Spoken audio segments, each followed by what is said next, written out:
नमस्कार, मी रोहिणी अशोक राऊत, कृषी महाविद्यालय अंबाजोगाईची विद्यार्थिनी आपल्यापुढे एक कविता सादर करणार आहे।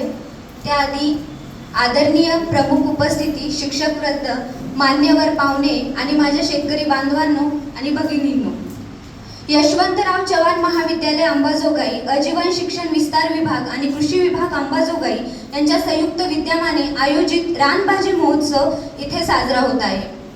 हा विषय असा आहे जो दिसायला साधा आहे, पण आरोग्य, संस्कृती आणि पर्यावरण या तिन्ही अंगांनी अत्यंत महत्त्वाचा आहे।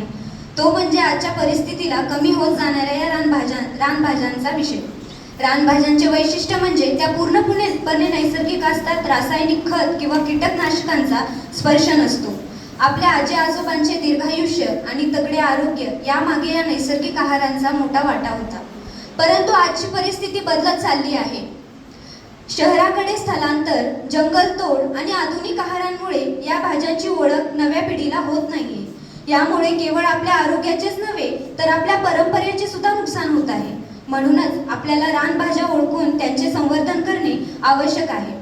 यासाठीच हा रानभाज्या महोत्सव आयोजित केलेला आहे।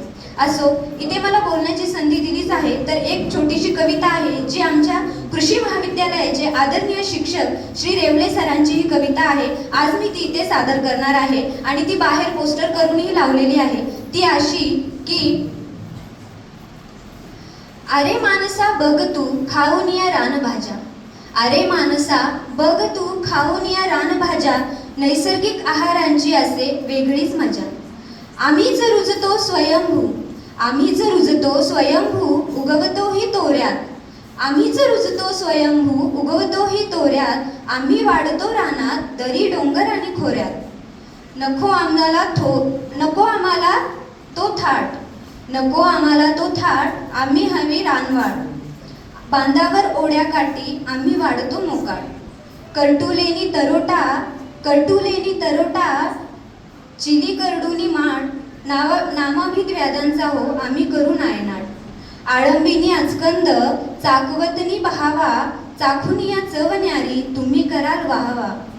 तांदूळ ज्यानी पाथर, घोळ चंदन बटवा, अबब कितीतरी नावे आमची आठवा।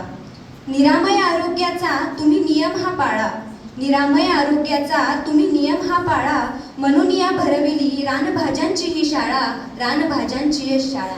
धन्यवाद।